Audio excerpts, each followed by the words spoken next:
Tertúlia. Meu boa tarde a todos e todas. Hoje é dia 10 de fevereiro de 2018, um sábado. O verbete é de número 4.390, com 6 páginas, 44 logias e 12 máximos. O tema do verbete: cinematografia projeciológica, da especialidade projeciologia. Autora do verbete, professora Tatiana Lopes, verbetógrafa já veterana, já com um acervo considerável de verbetes, né, não só na especialidade projeciologia, mas principalmente na especialidade projeciologia. A professora Tatiana Lopes, ela é graduada em biblioteconomia, pós-graduada em gestão pública, ela é natural de Uberaba, Minas Gerais, voluntária da Conscienciologia desde 2002, docente da Conscienciologia desde 2004, tenepsista desde maio de 2014 e autora do livro Desenvolvimento da Projetabilidade Lúcida, lançado em 2015.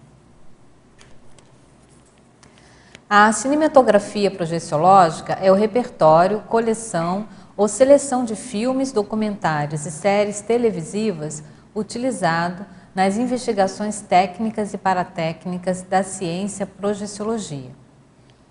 O holopensene pessoal da cinematografia projeciológica. O fomento do holopensene da projeciologia na intrafisicalidade. O holopensene pessoal da parapesquisologia. As assinaturas pensênicas cinematográficas, a retroalimentação pensênica projeciológica, a fixação holopensênica provocada por fotos e filmes, a flexibilidade autopensênica permitindo abordagens analíticas diferentes e originais aos objetos de estudo, a flexibilidade pensênica na propensão para rever as autoconvicções materiológicas ou místicas. Na divisão da fatologia, que alcançou o máximo com 21 linhas, a gente vai destacar a abordagem audiovisual dos temas projeciológicos, as cópias esboçantes das pararealidades nas obras cinematográficas, as referências filmográficas úteis à projeciologia, a tematologia projeciológica encontrada na filmografia comercial, os documentários e reportagens sobre fenômenos projetivos, as obras de ficção científica contendo temas úteis ao estudo projeciológico, o autodidatismo projeciológico por meio dos recursos audiovisuais, a criticidade na seleção do acervo audiovisual referente à projeciologia, a pesquisa filmográfica parafenomenológica, o olhar crítico às produções audiovisuais com conteúdo parafenomenológico, os vídeos de debates nos cursos de projeciologia, os critérios parapedagógicos na escolha do material cinematográfico mais adequado ao perfil discente, a desdramatização da saída lúcida do corpo físico, a saturação mental ao assistir filmes com conteúdo projeciológico visando induzir vivências extrafísicas.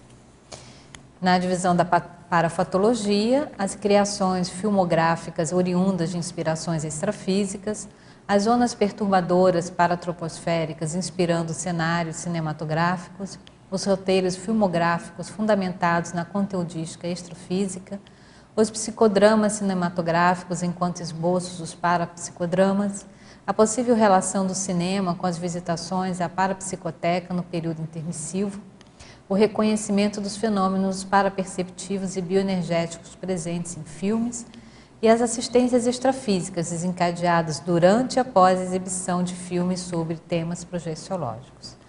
Na divisão do detalhismo, a consistência conteudística do verbete está nas 24 seções da divisão, e na divisão da argumentologia, no item indicação, a autora ela apresenta 27 temas projeciológicos acompanhados de exemplos de produções audiovisuais úteis às pesquisas parafenomenológicas. Então, é feita uma correlação de temas, né, mais próximos ou objeto de estudo da projeciologia, né, da especialidade projeciologia, e seguido de alguns exemplos de filmes onde essa realidade pode ser encontrada, que nos ajudem a refletir acerca dessa realidade, desses temas. Na divisão da remissiologia, dos 15 verbetes apresentados, nós destacamos arte sequencial evolutiva, catálise da projetabilidade, cinematografia pesquisística, documentário conscienciológico, estudos fílmicos. As películas cinematográficas explicitadoras das pararealidades possibilitam a apreensão de neoconcepções da parafenomenologia e a ampliação das paravivências pessoais.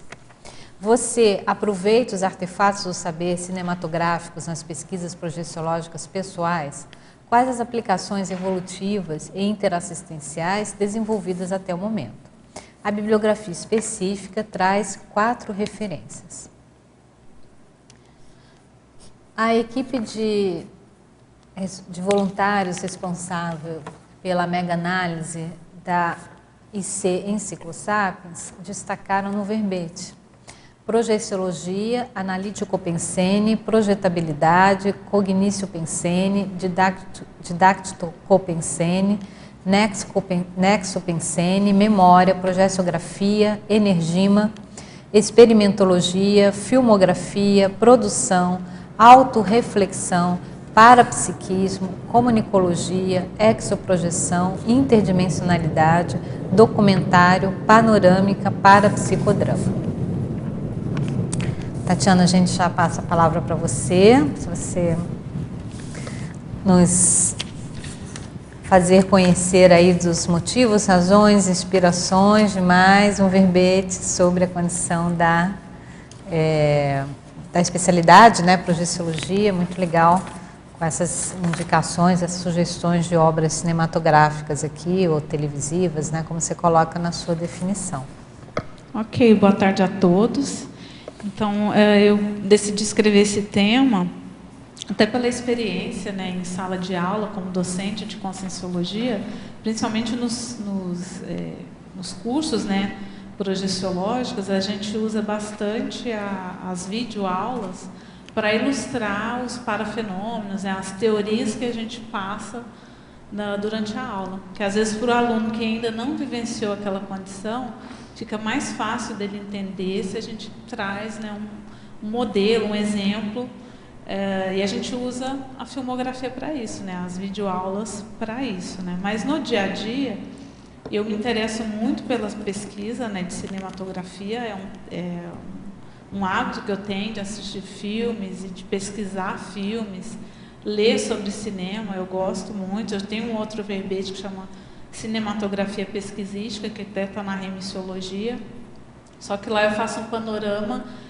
de como a gente pode usar a filmografia para se aprofundar na pesquisa conscienciológica das mais diversas especialidades. Então, lá eu coloco por especialidade quais os filmes que estão correlacionados. Aqui eu tentei especificar, né, essa pesquisa, como que a gente pode usar o cinema para fazer pesquisa projeciológica, né, e até aí na listagem que eu coloquei na argumentologia, é até uma listagem pequena, né, assim, de acordo com a quantidade de filmes que existem no mercado sobre esse tema, né, até aqui antes de começar a tertúlia, cada um foi falando aqui vários títulos que não entraram nessa listagem, né, porque assim, meu objetivo foi tentar correlacionar algumas teorias projeciológicas, né, algumas pesquisas que a gente faz na projeciologia e quais seriam os filmes que seriam indicados para a gente fazer aquela pesquisa. Tanto que nem todas as obras, né, nem todos os filmes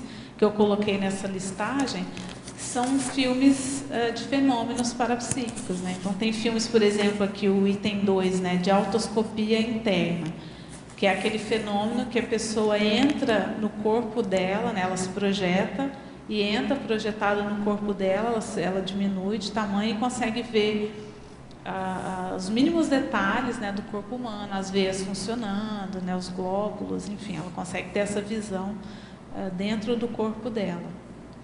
Então, tem esse filme aí de 87 chamado Viagem Insólita, que é justamente um cientista, né, que ele entra lá numa cápsula e aí eles injetam ele num outro corpo, né, no corpo de uma outra pessoa, para ele ver como é que funciona, né, o corpo humano.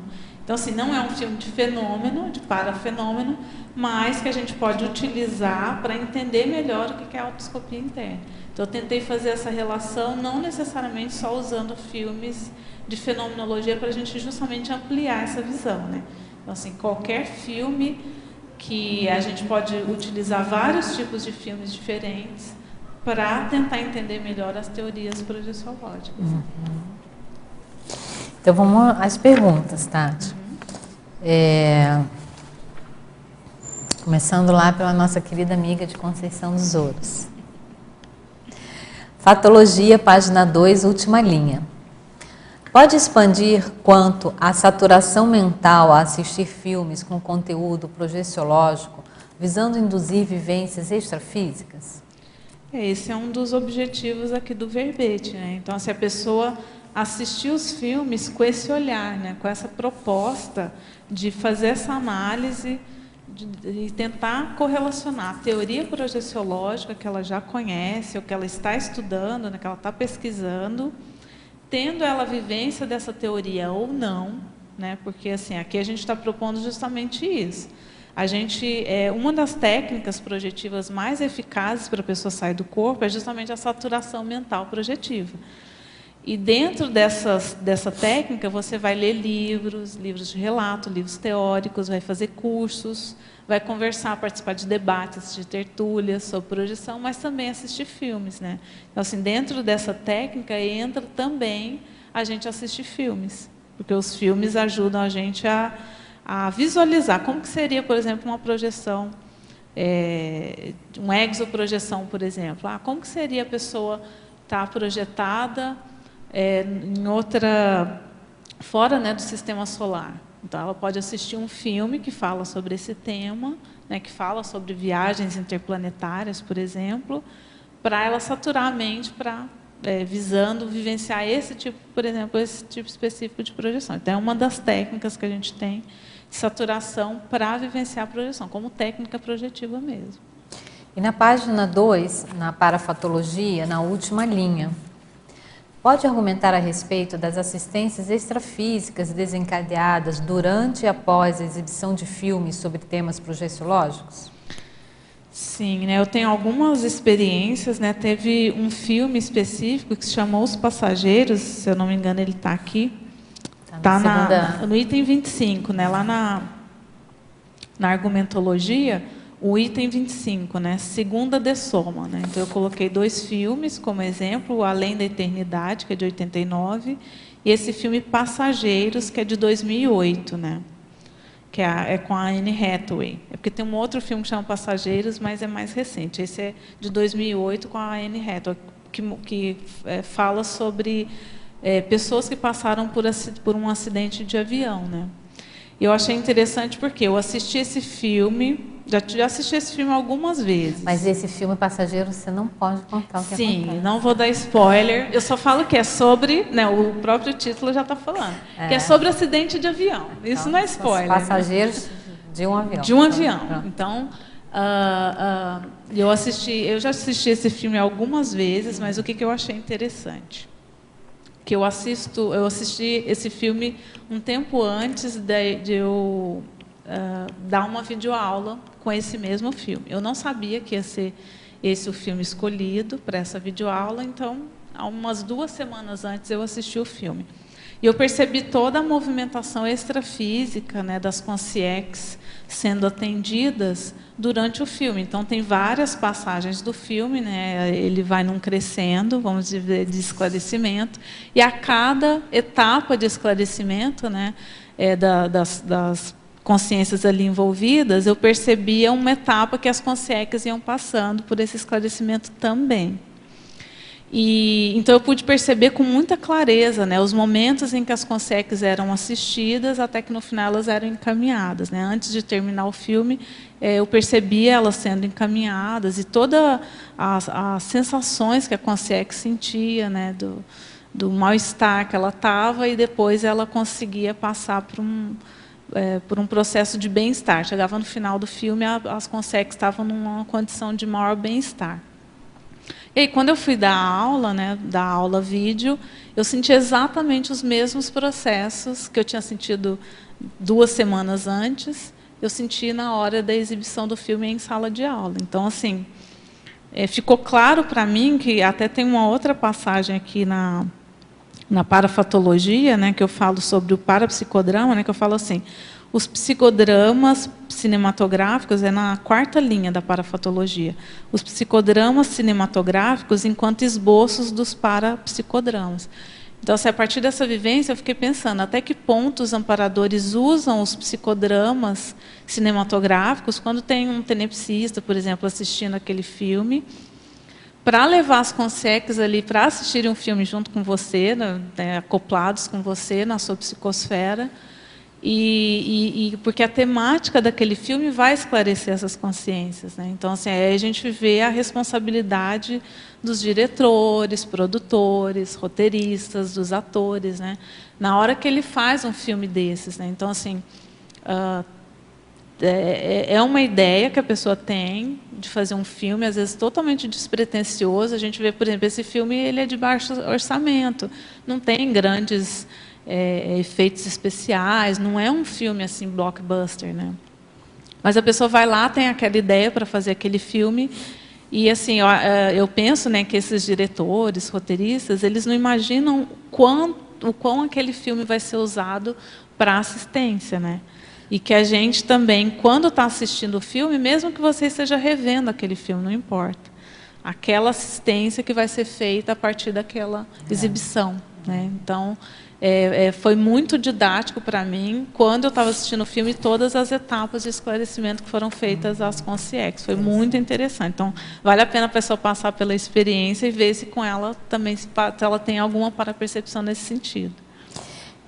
Você menciona aqui o Campo dos Sonhos, né, que é um filme também que, nossa, acho que foi um dos filmes que eu mais já vi. Dentro e fora do ambiente, dentro e fora de sala de aula, porque em sala de aula já é o filme que a gente vê, né? Mas cada vez que eu assisto ao filme dentro ou fora de sala de aula, eu vejo outros detalhes, sim, são outras percepções, e eu já tive situações como essa que você está relatando, né? Assim, de observar o encaminhamento de consex, né, a partir de estarem ali próximas, né, ou estarem assistindo ao filme também. Você acha que, por hipótese, esses roteiristas, esses autores, esses roteiristas, esses diretores podem ser inspirados extrafisicamente? Eu acho que sim, porque assim, o fato da pessoa ter interesse em fazer um filme desses, já chama atenção, né? Então, assim, mostra que a pessoa, não sei se ela é mais espiritualista, mas pelo menos um abertismo a pessoa tem, né? Então, assim, se ela tem esse abertismo para fazer um filme desses, né, imagina um filme sobre esclarecimento, sobre autoconscientização, né, sobre lucidez. Só a predisposição da pessoa fazer um filme com essa temática já mostra que ela está mais aberta, né? Então, assim, eu imagino que há muita inspiração, porque assim, eles são muito certeiros, né? Às vezes a gente se surpreende assistindo os filmes, o quão certeiros eles são nas abordagens, né? Até a abordagem dos amparadores, assim, de modo geral, né? Tem vários filmes que a gente vê isso. A abordagem dos amparadores, de esclarecimento, de não fazer estupro evolutivo.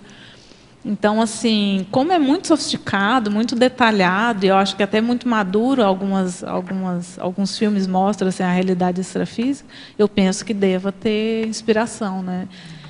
Esse filme especial, Passageiros, é muito interessante. Quem não viu, vale a pena assistir, né? Muito bom. Trinomiologia, página 3. Pode aprofundar o trinômio para percepciologia, para fenomenologia, projeciologia? Esse trinômio aí, né, ele mostra as especialidades que estão mais correlacionadas com a projeciologia, né? E nos filmes a gente pode também verificar. Né? Ao fazer o estudo, por exemplo, dessas diversas obras, né, desses diversos filmes aqui que eu elenco lá na argumentologia, além de você analisar o filme do ponto de vista projeciológico, você também pode analisar o filme do ponto de vista parapercepciológico, do ponto de vista parafenomenológico, não só do que está sendo exibido ali, mas do que acontece no entorno, como a gente falou, né? Então, por exemplo, eu tenho uma experiência bem interessante no ECP1, no último ECP1 que eu fiz no ano passado, que lá eles passaram o Campo dos Sonhos.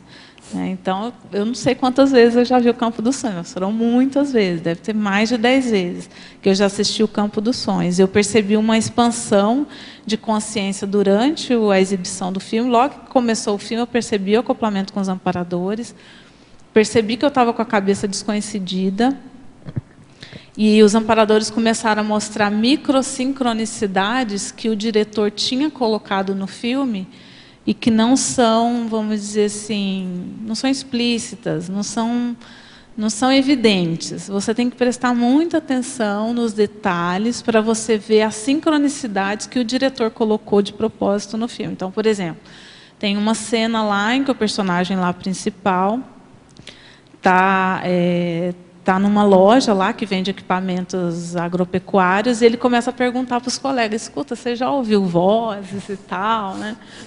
E o povo olha para ele, né, louco, né? E se a gente for ver a música de fundo que está tocando, é uma música que está falando sobre Crazy. Né? Então, assim, Fool, não sei, eu não vou lembrar qual que é a música que está tocando, a música que toca lá na hora. Mas a música de fundo que tá tocando ao fundo, se você prestar atenção, a letra está falando sobre loucura, gente louca e tal. Né? Então, assim, o diretor colocou no filme várias dessas microsincronicidades, que eu nunca tinha percebido. Então, os amparadores colocaram como se fosse um holofote nas microsincronicidades, que era para eu prestar atenção.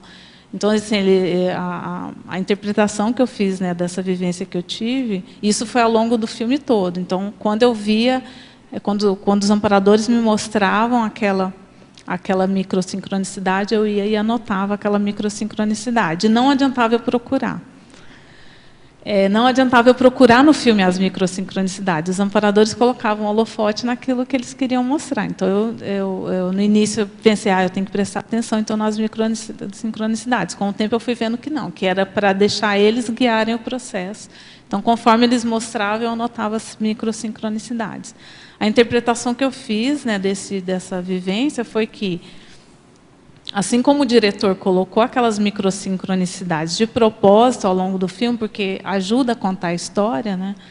Da mesma forma, no dia a dia, às vezes os amparadores estão lá colocando as microsincronicidades de propósito para a gente prestar atenção. Hoje mesmo, antes de começar a tertúlia, a gente estava falando disso, né?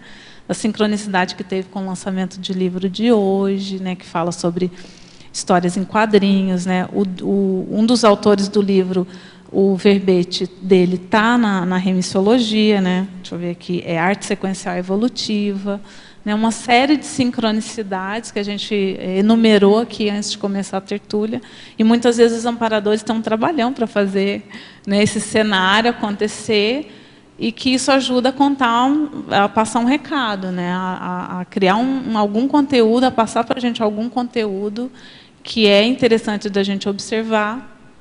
Isso tudo aconteceu numa exibição de filme. Né? Então, assim...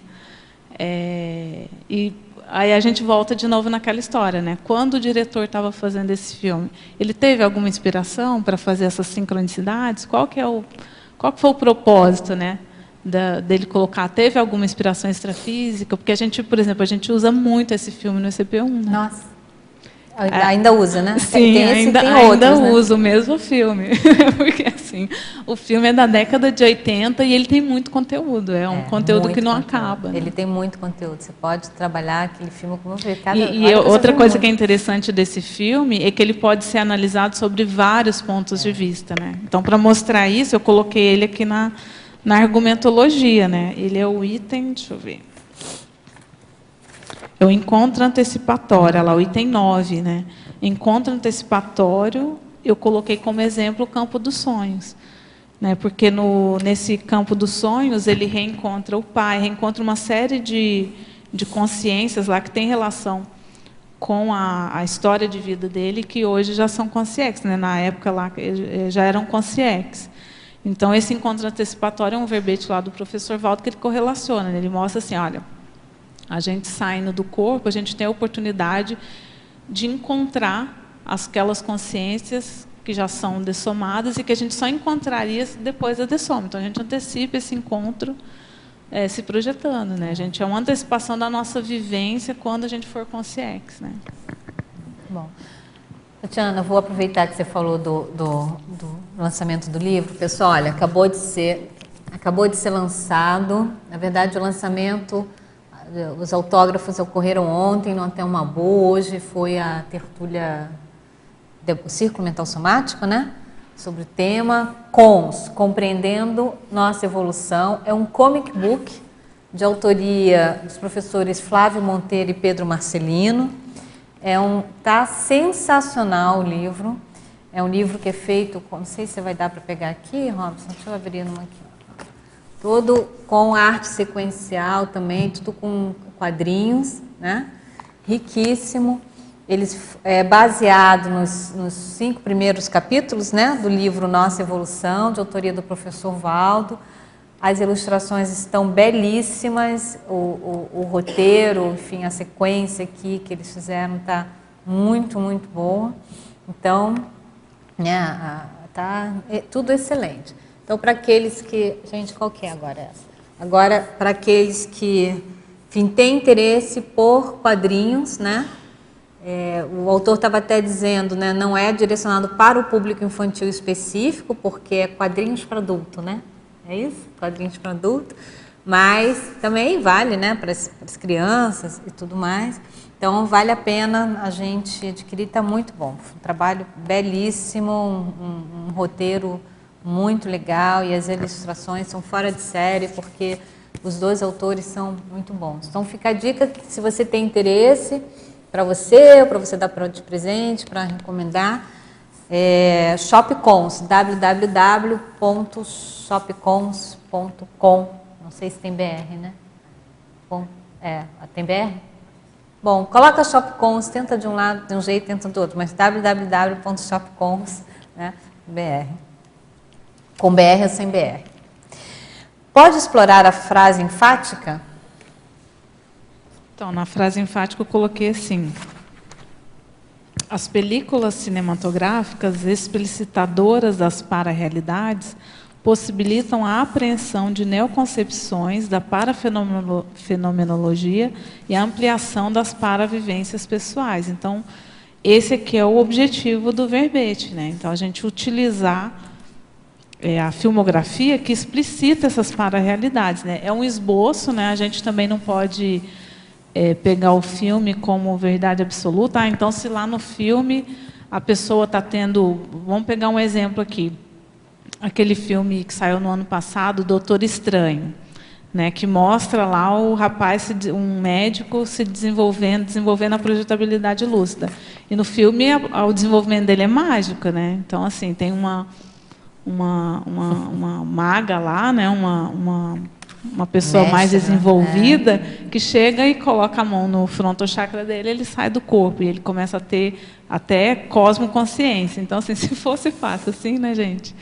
Tava legal, né? Então, assim, a gente não também ter criticidade na hora de analisar os filmes. Então, assim, elas explicitam as para-realidades, mas a gente tem que lembrar que são esboços da para-realidade. Né? A gente tem que lembrar que são filmes... Né? É ficcional, são filmes comerciais, então, assim, eles objetivam o lucro. Então, assim, eles não vão, na maioria das vezes, colocar ali...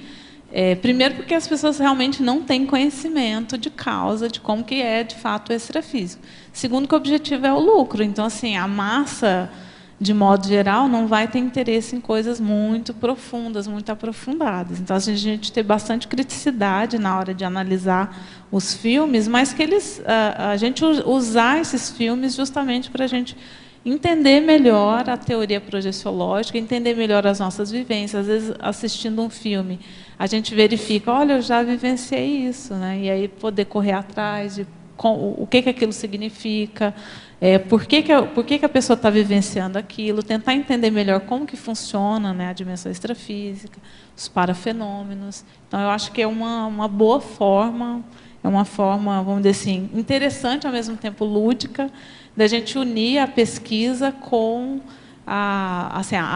o fato de ter imagem e som facilita muito a fixação daquelas experiências. E muitas vezes os amparadores aproveitam, né, que você assistiu um filme lá que te estimulou, né, até a vivência extrafísica, justamente para desencadear um parafenômeno. Então, é justamente essa conexão que a gente tenta fazer com os filmes e com a vivência projetiva, né?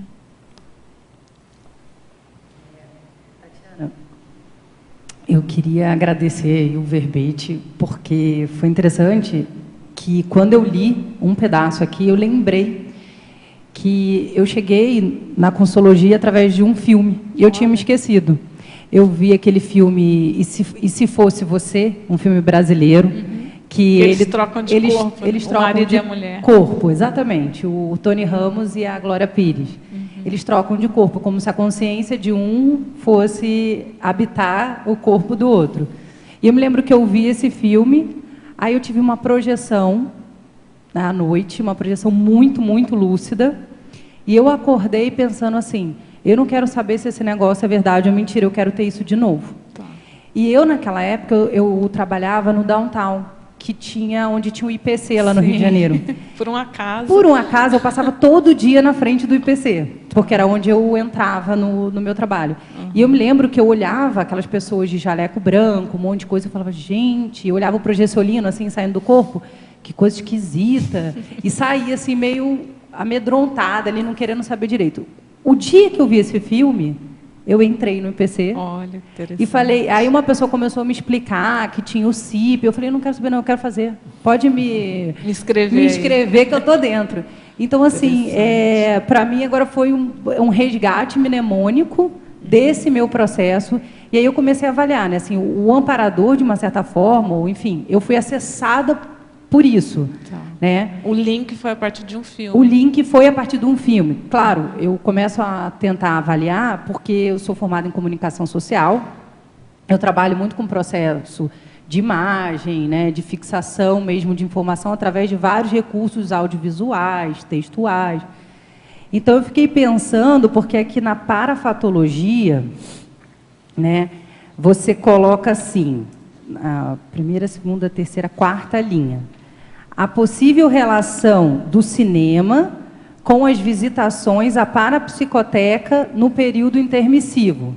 Veja, não é bem isso que eu acho que possa ter acontecido comigo. Eu acho que ali foi um gancho evolutivo, eu acho que o filme, para mim, foi um gancho evolutivo, e talvez um resgate, né? E o filme como sendo um resgate aos intermissivistas. Sim. Para mim ficou assim muito claro, porque eu, efetivamente, só entrei ali no IPC depois que eu assisti o filme, desencadeou aquela projeção.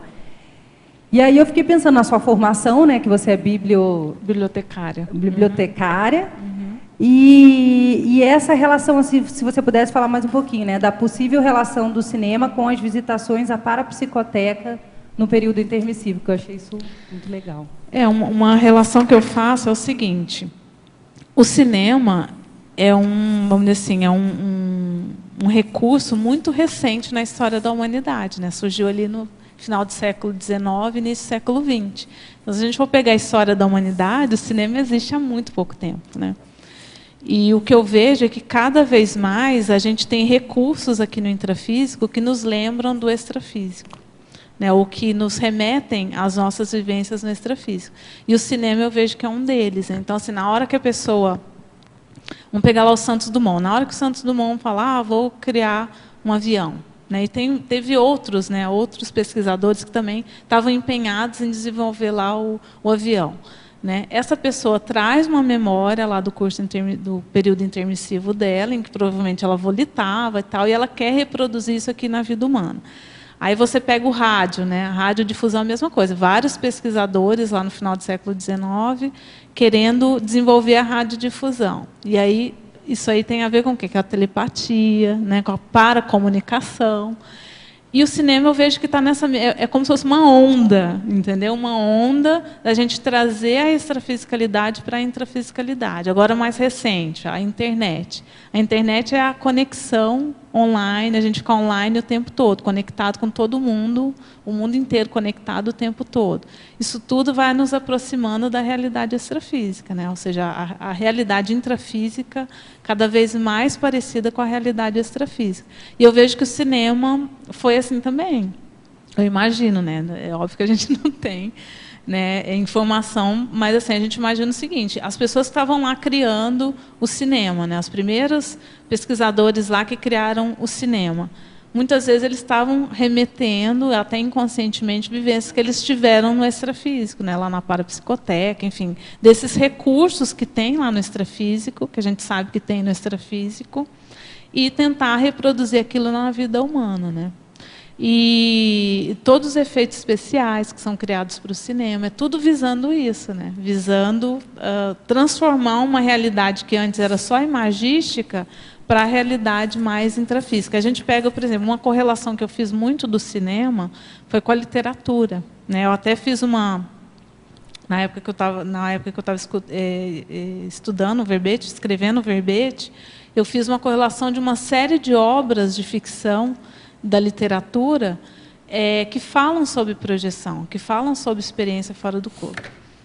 Então, assim, começou aí, né? Começa com a ficção, porque na hora que você está lendo o livro lá de literatura, na sua cabeça você está imaginando a cena, né? Você está imaginando tudo que aquilo tudo está acontecendo. Então, o cinema é uma maneira de você fazer isso, só que ao invés de ficar na sua cabeça, outras pessoas poderem ver. Então, eu vejo que é um crescendo, né? Começa ali na literatura, da literatura vai para o cinema, vai para o teatro também, que também tem peças teatrais, né, que lidam com esse tema da projeciologia. Então, eu vejo que é um crescendo, entendeu? E essa correlação das vivências que a gente tem no extrafísico e o cinema. Uma correlação também que eu fiz é nesse filme, Um Visto para o Céu, né? Não sei onde que eu coloquei aqui. Está lá na item 17, na página 15. Né? Parapsicoteca. Eu fiz uma correlação aí desse filme, Um Visto para o Céu, porque nesse filme mostra eles visitando uma parapsicoteca lá, né? Eles vendo lá várias cenas de vidas passadas então, deles. E eles né? vendo cenas, né? Vendo cenas, né? Tá lá como se fosse um cineminha, eles assistindo. E também quando eles vão para o julgamento lá, né? E no julgamento também é passado numa tela cenas da vida intrafísica, da última vida intrafísica que eles tiveram. Né? Então, a gente diferente, pode fazer por exemplo, um outro correlação. filme que você coloca aqui, só pegando o teu gancho, que é aquele Amor Além da Vida, né? Sim. 24, que ele tem uma cena que também, por hipótese, é um tipo de parapsicoteca, né? Quando eles estão indo para... Eles vão procurar aquele personagem que é o doutor lá, como se fosse o Freud, né? Isso. O psicanalista. Então, ele está ali num ambiente que, né, pode ser, né, um ambiente interessante, assim, também pode ter ali né, fazer uma referência à questão, mas não são cenas, né?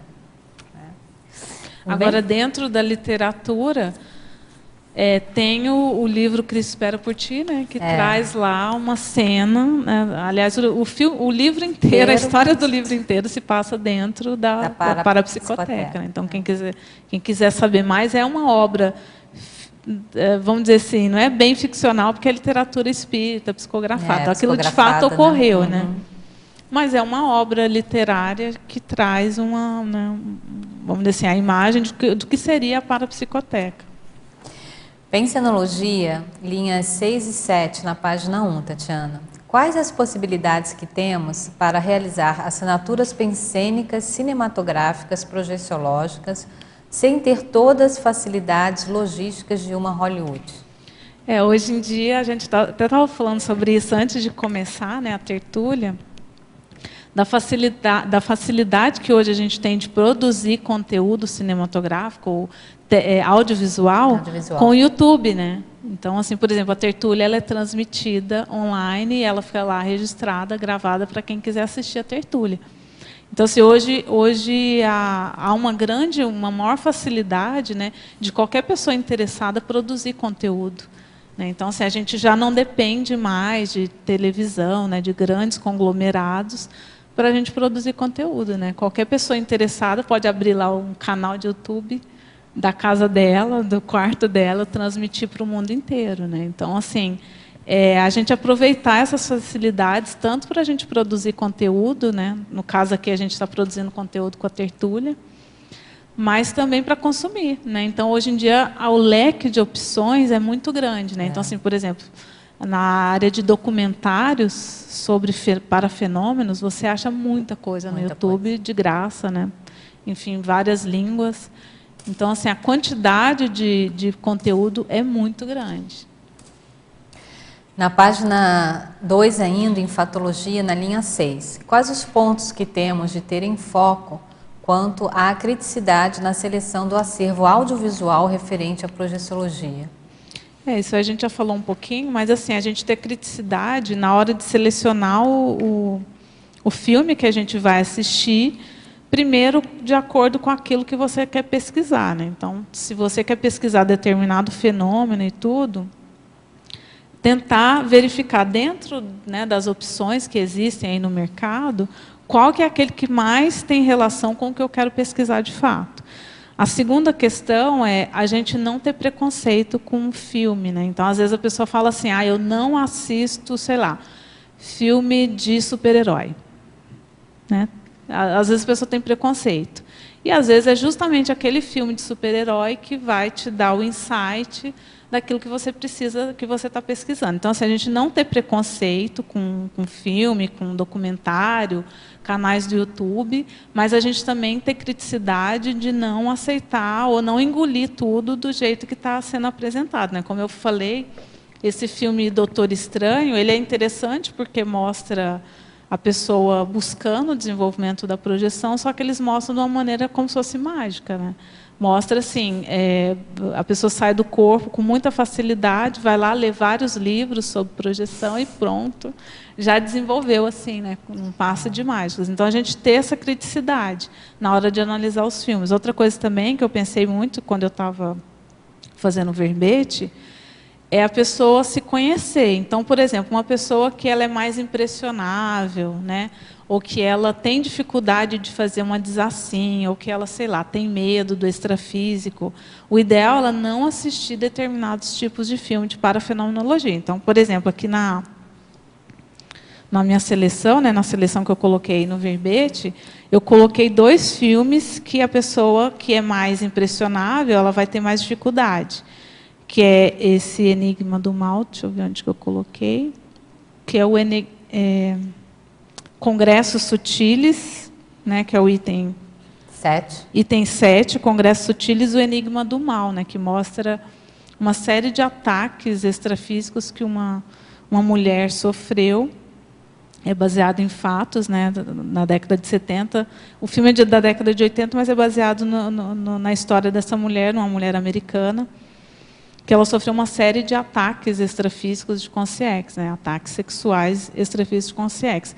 E o item 10, aí, Energima, né? O Exorcismo de Emily Rose, que também é baseado em fatos. Então, assim, a gente ter muita criticidade, e se você sabe que você é uma pessoa que se impressiona muito com aquilo que você está vendo, ou vai ficar com medo depois, ou, né, não banca assistir esse tipo de filme, então o ideal é a pessoa não ver. Então, assim, por exemplo... Começa tirando o som. Alguém me falou, começa tirando o som, porque normalmente esses filmes assim, mais... o aspecto sonoro, ele dá uma carga maior na questão da imagem, né? Isso. Então a pessoa já tira o som, então ficam só as imagens ali, isso já ajuda a tirar toda a carga, né, de rapor, de evocação, das coisas mais assim, de susto mesmo, né? Outra coisa também que eu tento fazer é, sabendo que aquele filme é baseado em fatos, você procurar, por exemplo, um documentário, porque geralmente tem o documentário também, não tem só o filme de ficção, né? O filme comercial, porque no filme comercial eles vão apelar, né? Vão apelar para a emoção e tudo. Então, você procurar também documentários sobre aquele assunto, sobre aquele, né, com a história real daquilo que está sendo retratado no filme, que é uma maneira também de você amenizar, né? Caso você não consiga ver um filme mais assim, você vai no documentário, que o documentário geralmente é mais tranquilo. Agora, tem uns filmes de terror, de suspense, de terror, que eu acho que nem vale a pena ver, né? Não porque vale é a pura pena. Evocação baratrosférica, Sim. né? Não tem função didática nenhuma. Sim. É aquele negócio da serra elétrica, que já está na 15ª versão, eu acho. Tem não sei se é o mesmo do Jason lá também, que já está na 20ª. O cara não, entendeu? Vai continuando. Ali, né? Não tem nada que acrescente. Não tem nada que acrescente. É exclusivamente para despertar aquela adrenalina que vem com susto, né? Com a coisa mais aterrorizante, fica um ambiente baratrosférico terrível, né? Até aqui no verbete eu falo, né, para a gente evitar esse tipo de filme. Por causa das evocações que são feitas e outra totalmente desnecessário, né? Porque assim, não tem nada ali que sirva para a gente fazer uma pesquisa mais ampla, né? Então, assim, é o susto pelo susto, então não vale a pena. Em Culturologia, página 4, item 1, aí o teletertuliano pergunta: como anda atualmente a nossa indústria cultural cinematográfica, dependente de verbas públicas e subsídios para sobreviver? Olha, eu, na verdade, sou muito otimista com a vamos dizer, cultura cinematográfica, com a indústria cinematográfica, assim, porque, como eu falei, hoje em dia você tem uma série de recursos, por exemplo, esses serviços de streaming de vídeo, né, tipo Netflix, que a gente não vai ficar fazendo propaganda, a gente tem vários aí no mercado, né?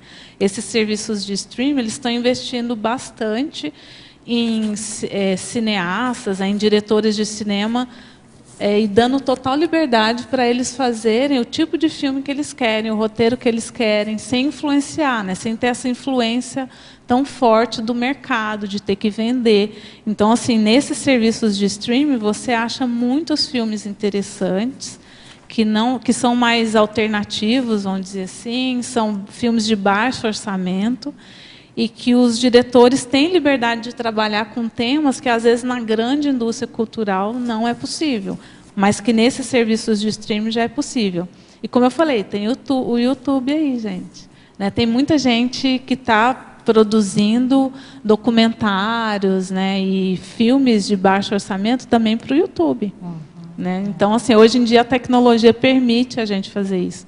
Então, na verdade, eu sou bastante otimista com a indústria cultural, assim, eu não acho que está ruim, não, acho que está até melhorando, assim, a gente tem mais opções hoje. Sim, acho bem bacana você trazer esse tema, né? Para quem gosta de cinema, eu acho que é um prato cheio, não é isso? Sim. E o que chama atenção realmente é essa ideia que você trouxe de olhar os filmes e procurar extrair o máximo deles, né? Que a gente não vai encontrar realidade, às vezes, ali, porque tem limitações, né? Tem um filme assim, bem interessante que a gente entende sobre paradigma, sobre valores, que é a questão do Céu é de Verdade. Você assistiu? Esse eu não conheço. Ele até tem um best-seller, que é a criança, né, que ela tem uma IQM, e aí o pai dela é um...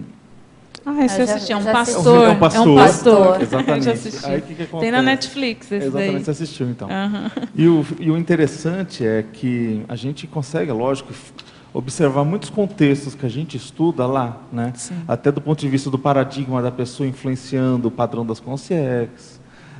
Mas o mais interessante é as pessoas que estudam o assunto, os religiosos ali da situação, acharem aquilo tudo um absurdo. Né? Então, há um contraponto no filme bem interessante da certa hipocrisia, às vezes, que as pessoas elas entram em certas clarabóias, né, em certas válvulas de escape para a vida humana, e aquilo é superficial, ela não aproveita aquela reflexão mais profunda de falar assim, olha, eu sou mais do que esse corpo humano, né?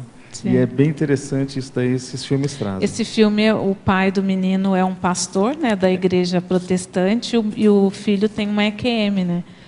E ele acaba indo não contra, né, mas assim, ele acaba sendo meio que expulso lá da igreja, né? O pai acaba sendo meio que expulso assim da igreja, porque ele acredita no filho, né? Ele acredita. Exatamente. Ele começa a ver que faz sentido, né, o que o filho vivenciou, só que aquilo vai contra, né, os preceitos lá da religião deles, né? Então, aí no verbete, né, no último item da pensenologia, eu coloquei, né, a flexibilidade pensênica na propensão para rever as autoconvicções materiológicas e místicas, né? Porque, como a Malu falou, né, ela foi lá assistir um filme despretensioso, né, porque esse filme, como se eu fosse você, né, é um filme até bobinho, né? Ele é assim, mas um filme simples. É engraçado, mas assim, bobo, mas né? é engraçado, né? É engraçado. Eu acho que ajuda a gente na questão da empatia, esse filme, né? De se colocar no lugar do outro, Sim. né? É E no Então, entanto, Tony foi Ramos justamente tá esse filme que te despertou para o extrafísico, a multidimensionalidade, tudo, para ter ou seja, que fez o rapport para você ter a vivência extrafísica. Mas, para isso, a gente precisa de flexibilidade pensênica. Se não tiver essa flexibilidade pensênica, por exemplo, tem gente que... Tem dois tipos de pessoas. Tem gente que não gosta de ver filmes que tratam de ficção. Ah, não, mas isso não é realidade, então eu prefiro nem ver. Vamos supor, a pessoa não assiste Star Trek, porque Star Trek fala de uma realidade que hoje ainda não existe. Não, a Terra não faz parte de uma confederação interplanetária. Tará. Não, realmente, hoje não faz. Mas aquilo ali tem uma base numa realidade, né? Pelo menos uma hipótese, né, de realidade. Então, se a pessoa é muito inflexível, ela vai ter dificuldade até de levantar a hipótese. Olha, será que é possível as coisas serem assim? Será que é uma possibilidade as coisas funcionarem assim? Você sabe que, com relação a isso, outro dia a gente estava assistindo a dessas séries também, né, de ficção científica, nesse canal do streaming aí que você falou. E aí o negócio já está lá no século 26, 27. Cara, mas tem guerra, tem inveja, entendeu? Tem pessoas, uma passando a perna na outra. Aí a reflexão que eu fiz, assim, a realidade, assim, o universo todo já está quase está colonizado, né? Mas a natureza humana, apesar de o cara já estar na Lua, ou de outros planetas, ou já ter uma nave espacial super tal, já se fazer parateleportação, né? No caso, por exemplo, lá do Star Trek, mas a natureza humana, a questão cosmoética da pessoa, ela ainda está básica, entendeu? Está reproduzindo exatamente o que a gente faz no século XXI aqui. Eu fico pensando, gente, será que 3, 4 séculos para frente não vai ter nenhum avanço, do seu ponto de vista, da natureza humana, do nível de consciencialidade, do nível de cosmoética? E tenho até assistido esses filmes de ficção científica agora com esse olhar, entendeu? Que é para fazer esse comparativo. A tecnologia, o negócio super, ultra plus, o universo todo ali, né, habitado, mas a consciência, a natureza humana continua. Mas também tem outra correlação, né? Porque, assim, quem está fazendo o filme está no século XXI, pois né? né? Então, assim, está com a mentalidade de quem está no século XXI. Mas né? será que assim... Então, se a pessoa ainda não consegue extrapolacionar que, num futuro, pode ser que haja já uma reeducação. Até no Star Trek tem um dos episódios da série mais antiga, né, da década de 70, que eu acho que é Lição de Misericórdia, alguma coisa assim. Que eles mostram consciências do nível mais avançado. Esse é fabuloso. Aí lá não tem, né? Lá não tem guerra, lá não tem retaliação. A gente usa no para-direito. Então, assim, pelo menos mostra, olha, existem níveis evolutivos diferentes, maneiras diferentes de se manifestar. Então, já é um avanço. Mas eu penso assim, que muito dessa mentalidade de futuro é com base na mentalidade nossa hoje, né? Então, eu fico pensando, o que seria um filme assim, com a raça humana, né? Porque muitos desses outros filmes de ficção mostram, né, outros tipos de raças, extraterrestres e tudo. Mas como que seria Homo sapiens sapiens no século 25, no século 26, mas sob o ponto de vista da cosmoética, né? Então, da consciencialidade. É isso que até eu queria até uma sugestão, dentro dessa indicação, ter o item cosmoética. Porque tem alguns filmes que dão para abordar. Um deles é justamente, tem uma série na Netflix que é The Expanse. Exatamente. Né? É justamente isso que está falando, né? E ele vai falar sobre essas reflexões de futuro. Outro é o Ender's Game. O Ender's Game, ele também passa no futuro e ele aborda bem a questão da cosmoética, que é um conflito entre a nossa raça e uma outra, né? E a questão de, por exemplo, o mundo visto do céu. Tem muitos filmes, inclusive na Netflix, que falam da questão da ecologia, da preservação da espécie, do desmatamento, da nossa responsabilidade e que as pessoas passam por cima. Né? Aquela série Cosmos também, né? Ajuda muita gente a refletir. Só que ficou um clássico de fora, que eu acho que tem que entrar aqui, que é o Ghost. O Ghost, então. É um clássico. O Ghost ele é polêmico, hein? Não, mas você sabe uma das características? É o parapsiquismo. Sim. Na verdade, gente, como eu falei no início, tem muito filme que não entrou aqui. Porque assim, a quantidade de filme que tem sobre projeciologia, ela é enorme. Aqui a seleção que eu fiz foi tentar correlacionar com a teoria projeciológica. Tá? Por isso que não entrou o Ghost, mas assim, o Ghost ele tem algumas coisas que são polêmicas nele, porque com assim, certeza. a Consciex que está sendo retratada ali, né, que é a do, esqueci o nome do ator, Patrick Swayze, que é o mocinho da história, ele comete uma série de atitudes anticosmoéticas no extrafísico. Sim. E no filme isso não é mostrado como anticosmoético, pelo contrário, né? A gente torce pelo mocinho e ele acaba matando o bandido. Então, assim, tem várias... Eu acho, se eu não me engano, eu até coloquei ele no outro verbete que eu fiz, né, sobre cinematografia pesquisística, mas assim, esse eu acho que é um filme polêmico, porque ele mostra o mocinho fazendo atitudes anticosmoéticas e não mostra isso como cosmoético, então é uma apologia anticosmoética. Agora, assim, até uma sugestão que eu fiz, a gente estava conversando antes de começar a tertúlia, é cada pesquisador, dentro da sua especialidade, né, fazer verbetes, né? Fazer verbetes sobre a cinematografia, ou até da ficção que existe dentro daquela área. Então, assim, por exemplo, o André é da área da proexologia, fazer um verbete de cinematografia proexológica, a Cris é do paradireito, fazer um cinematografia paradireitológica. Então, assim, se cada um, né, fizer dentro da sua especialidade, a gente vai ter um rol bem grande aí de filmes, né, que a gente vai poder... Enfim, fazer as correlações que às vezes a gente nunca pensou, né?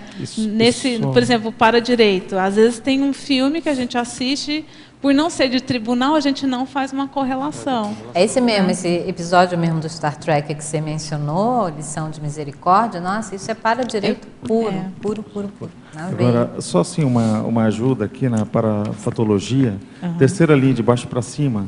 Queria que você aproveitasse, né, e comentasse essas assimilações energéticas a partir dos padrões evocados nas produções cinematográficas.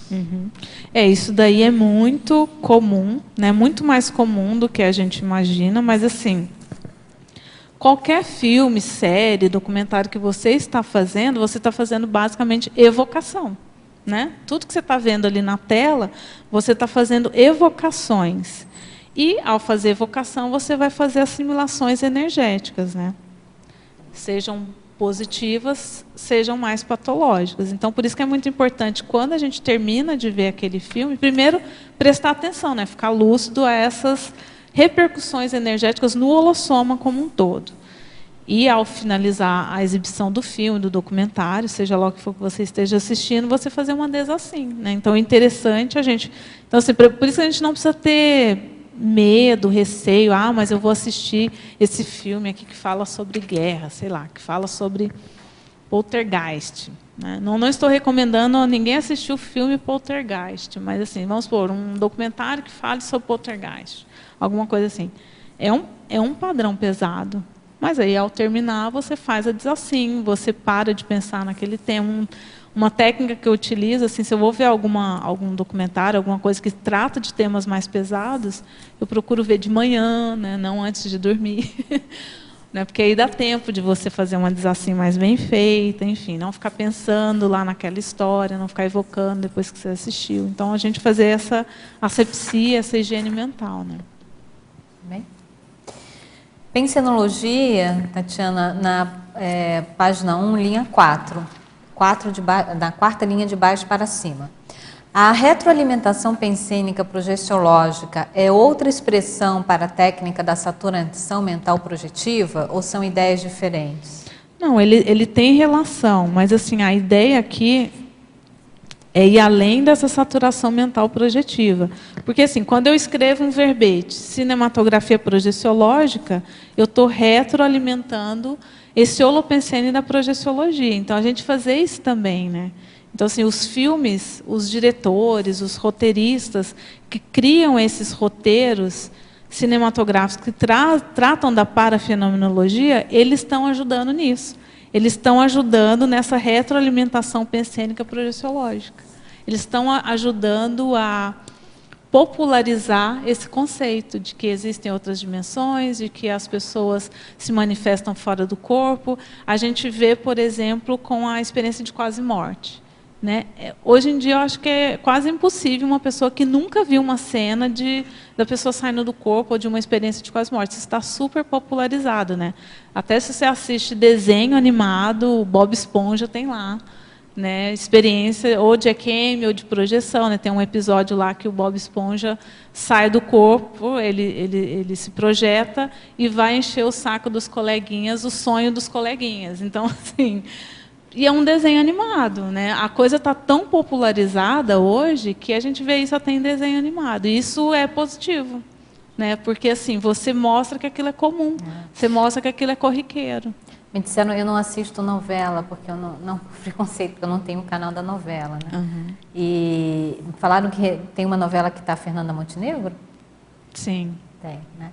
E que nessa novela vai ter, ou teria, ou já teve uma cena que há uma experiência projetiva, eu acho.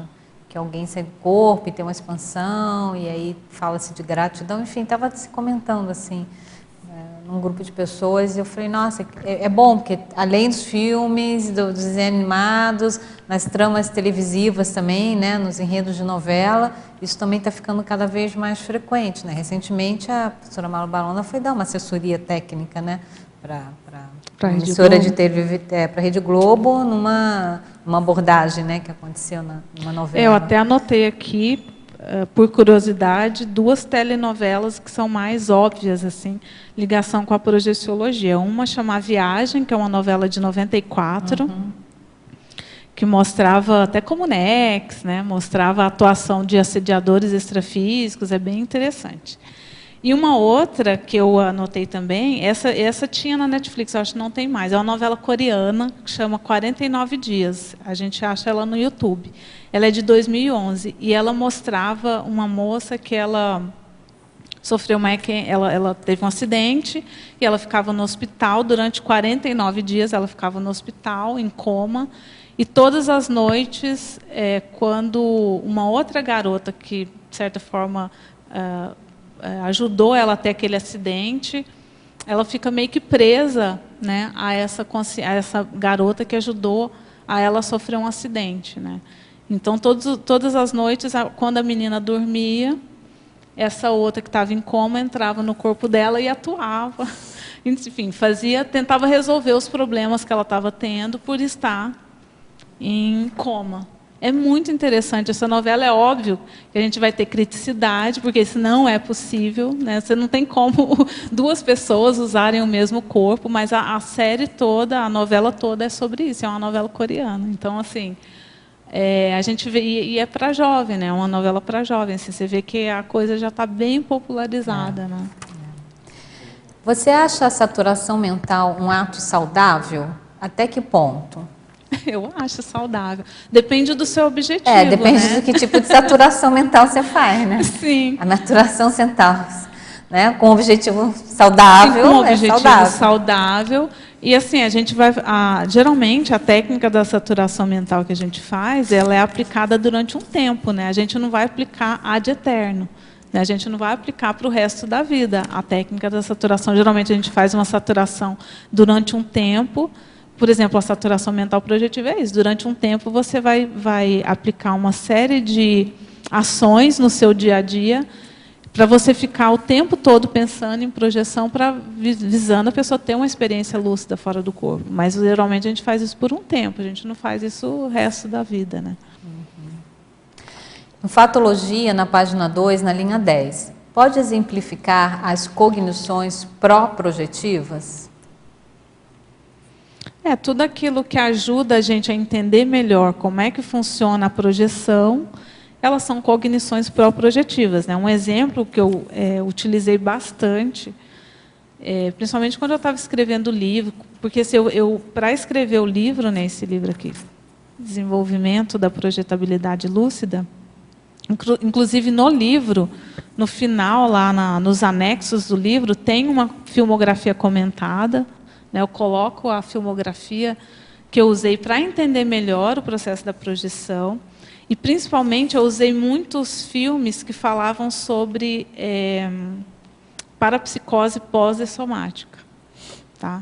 Eu usei vários filmes, eu estudei mais aprofundadamente filmes que mostravam a condição da parapsicose pós-dessomática para eu entender melhor a lucidez extrafísica. Então, eu fiz esse esforço.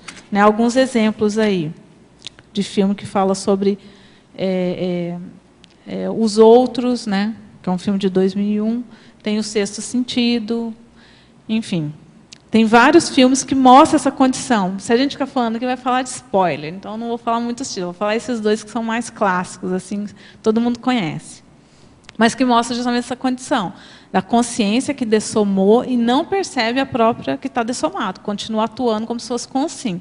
Então, eu peguei esses filmes para eu entender melhor o processo da lucidez extrafísica. E quando eu estava atuando no extrafísico, como se fosse uma consciência parapsicótica. Então, assim, essa cognição de filmes de parapsicótico me ajudaram a ampliar a minha cognição para ajudar no desenvolvimento projetivo, né? Tenho tido todas as noites sonhos, projeções, o qual me vejo participando do enredo e faço sempre os registros. Porém, só uma vez consegui me projetar e ter o comando dentro da projeção, e foi há pouco tempo, o qual foi uma ótima vivência. Sim. Ainda não consegui ver o meu corpo em projeção e gostaria de ver. Se tu tens alguma dica de como aperfeiçoar e ter maior regularidade em projeções lúcidas? O que pode estar acontecendo, pelo menos na minha experiência, o que pode estar acontecendo é que você ainda não está tendo projeções fora do corpo, você está tendo sonhos lúcidos, né? Então, assim, aquele sonho em que você comanda o enredo, você mesmo mentalmente comanda como que vai ser o enredo daquele sonho. Essa é a característica básica do sonho lúcido. Na projeção, a pessoa sabe que está fora do corpo, ela sabe que o corpo dela está lá deitada, está dormindo, né, em algum lugar, e que ela está se manifestando fora do corpo. Essa é a projeção lúcida. Né? Eu vou indicar para você um verbete meu que fala sobre projeção semiconsciente, porque lá eu mostro a diferença do sonho lúcido para a projeção semiconsciente. Então, na projeção semiconsciente, a gente está fora do corpo, a gente está atuando, vamos dizer assim, de uma maneira mais lúcida, mas em nenhum momento a gente percebe que está projetado. Pelo que você relatou aí, me parece que trata-se mais de um sonho lúcido, mas aí você, analisando lá o verbete, lá eu separo, né, faço uma separação, a indicação de qual que é a diferença do sonho lúcido, da projeção semiconsciente e da projeção consciente, para você tentar diferenciar uma coisa da outra. Na minha experiência, quando eu estou comandando o enredo, geralmente é um sonho lúcido. E é muito engraçado, porque geralmente são, no meu caso, né, esses enredos que eu estou comandando são comédias. É muito engraçado, eu acordo rindo, porque eu estou criando o roteiro e geralmente são roteiros de comédia. Sindromologia, na página 3, final da primeira linha.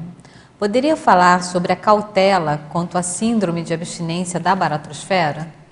Sim. Aí a gente volta lá nos filmes de terror, né? Muitas vezes a pessoa que é aficionada em filmes de terror, ela é justamente porque ela tem a síndrome de abstinência da baratrosfera, né? Então, se a pessoa ainda sente falta ou ainda tem, vamos dizer assim, um certo prazer em se conectar com a baratrosfera, né? Em fazer esse tipo de conexão, de evocação de temas baratrosféricos. Então, assim, geralmente quem é aficionado por filmes de terror ou, enfim, situações que são mais nosográficas, em geral, a pessoa pode correlacionar com a síndrome de abstinência da baratrosfera. Tem o verbete do professor Valdo, né, se a pessoa quiser aprofundar. Em paradoxologia, na página 3, na segunda linha, poderia expandir o paradoxo de conhecer a realidade através da ficção? Essa é uma maneira, né? Até voltando de novo lá no exemplo que a Malu colocou, né?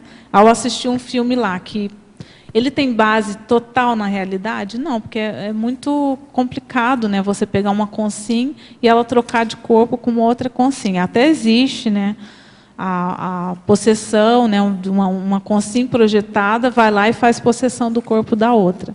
Mas a fixação disso no tempo, isso é muito difícil.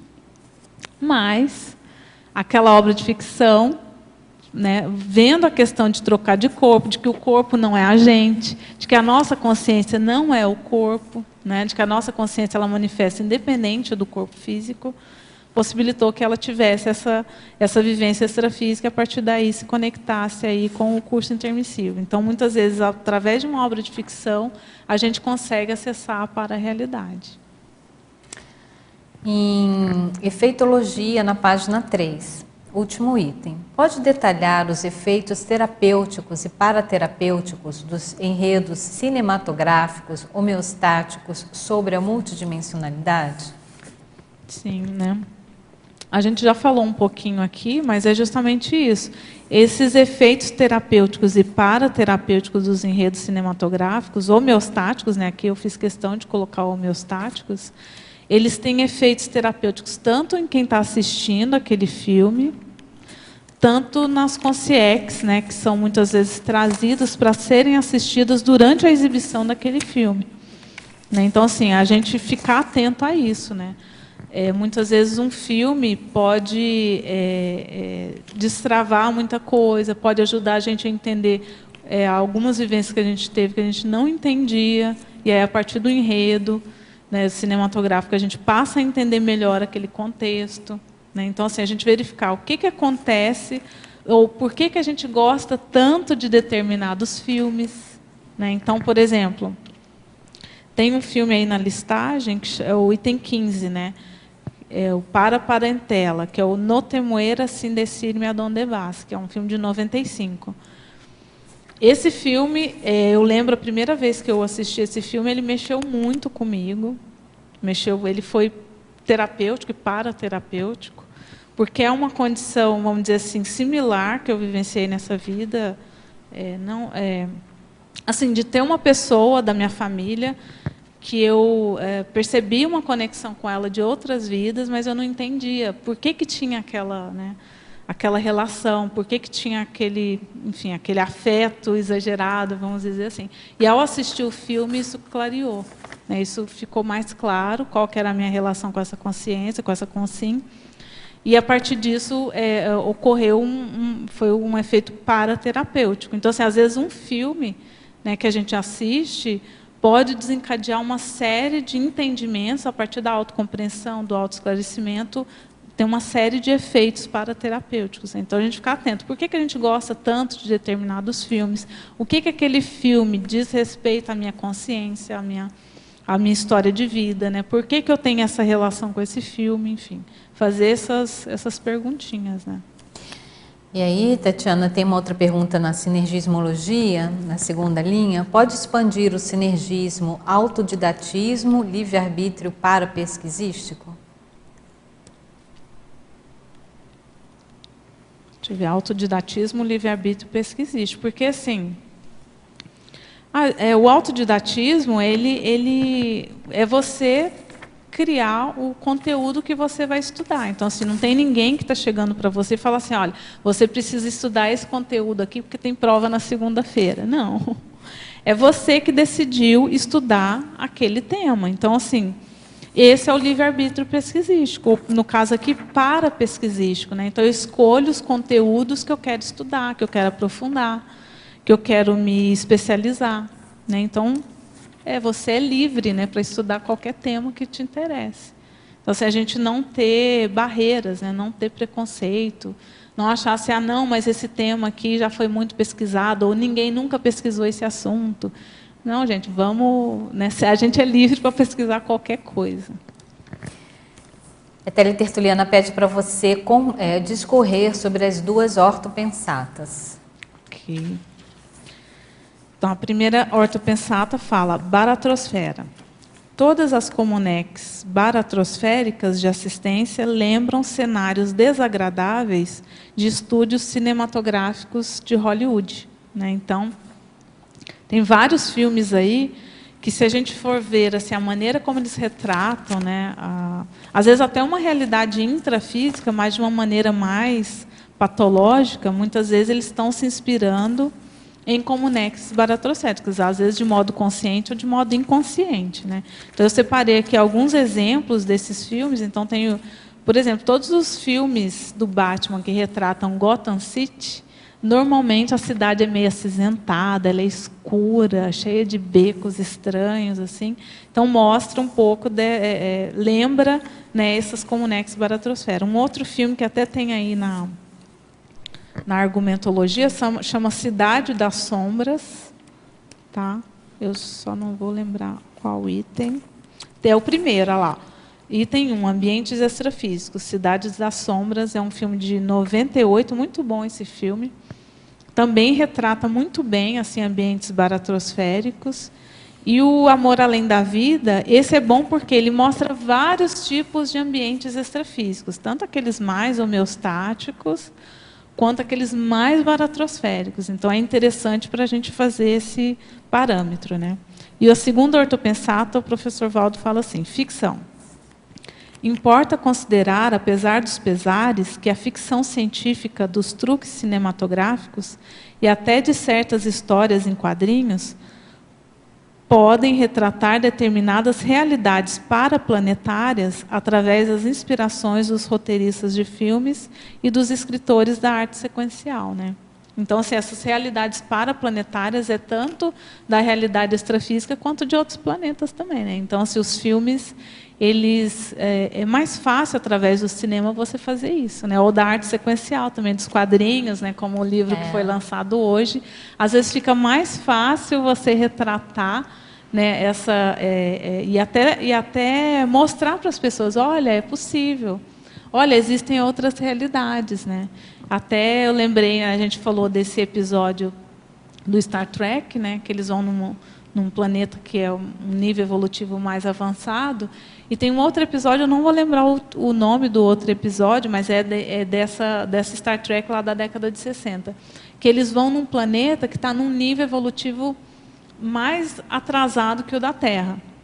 E é interessante porque eles colocam a nave espacial, eles vão lá visitar o planeta, eles colocam a nave espacial num lugar bem escondido, para que as pessoas do local não vejam eles. Então, eles têm esse cuidado de não fazer estupro evolutivo, né? Então, eles observam de longe, conseguem perceber que o nível evolutivo das pessoas ali não é avançado, que eles não têm tecnologia, ainda estão como se estivesse no período da Terra, lá na época medieval. Então, eles sabem que eles não podem entrar em contato, que eles não podem mostrar todas aquelas tecnologias, porque seria um estupro evolutivo. Então, assim, e a gente vê uma obra de ficção mostrando essa questão do para-direito, né, do respeito ao nível evolutivo das consciências. Então, assim, a gente vê que, muitas vezes, mesmo sendo cinema, eles podem retratar condições super avançadas que aqui na vida humana a gente ainda não tem contato, né? Você falou novamente da pensata, né, dos quadrinhos. Cons, Compreendendo Nossa Evolução, é um comic book, né, dos autores Flávio Monteiro e Pedro Marcelino. Lançamento super recente. É a história, né, retrata aqui alguns primeiros capítulos do livro Nossa Evolução, na forma de quadrinhos, a arte muito bem feita, o roteiro muito bem sistematizado, vale a pena para quem quer conhecer ou gosta de quadrinhos, né, ter acesso à obra. Muito bom. Eu estava pensando aqui, o que você acha de um cinema exoprojeciológico ser planetário? Eu acho bacana, né?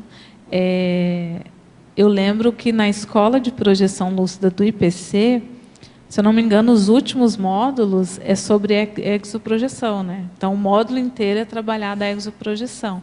Então, durante o curso é passado vários vídeos que mostram galáxias, né? Mostra essa questão do universo, né? E isso facilita a gente a pelo menos facilitar, né, a vivência da exoprojeção. Agora, né? Mas no planetário, eu lembro que a primeira vez que eu fui no planetário que tem no PTI, aqui em Foz do Iguaçu, né? Você vai visitar, eles passam um filme, né? E lá eles têm uma cúpula mais ou menos igual essa que tem no Tertuliário. E aí eles passam uma série de vídeos, né, sobre estrelas e tudo, e a gente fica deitado, né? E a moça, a guia, né, do passeio fala, olha, vocês podem dormir, não tem problema. Ou seja, só faltou ela falar, vocês podem se projetar, não tem problema.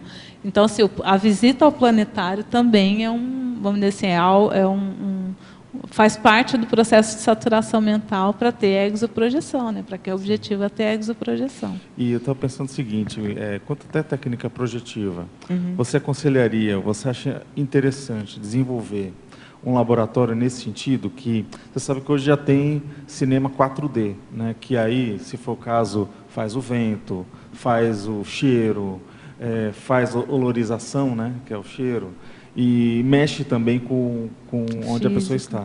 Então, se tivesse um laboratório que mostrasse essas imagens vindo à pessoa, como se ela estivesse realmente no estado de projeção, e num ambiente assim favorável a esse processo, né, tipo de imersão. Você acha que isso teria de repente um tipo de laboratório projetivo? Acho que sim, né? Tudo que facilitar, tudo que visa facilitar vamos dizer assim, a saturação mental, né? E a pessoa ficar no estado mais relaxado, porque assim, o que mais facilita a projeção é a pessoa ficar mais relaxada, mais tranquila, mais em paz. Então, tudo que facilita isso, ainda mais tendo imagens e tudo, eu acho que seria uma boa, seria bem interessante, né, esse tipo de laboratório. Aí tem a condição da realidade virtual, né? Aqueles óculos, aqueles né? óculos 3D. Né? 3D, que pode ajudar bastante, né? Hoje em dia tem negócio da montanha-russa, eu estava vendo outro dia no shopping, a menina lá, mas imagina você tendo uma realidade virtual em 3D, você no meio assim da Via Láctea, entendeu? Sim. Ou mesmo tendo a sensação de estar saindo do corpo. Ou mesmo tendo a sensação, né, de sair do corpo e tudo. Atravessando parede e tal, é legal. Você ia fazer uma pergunta?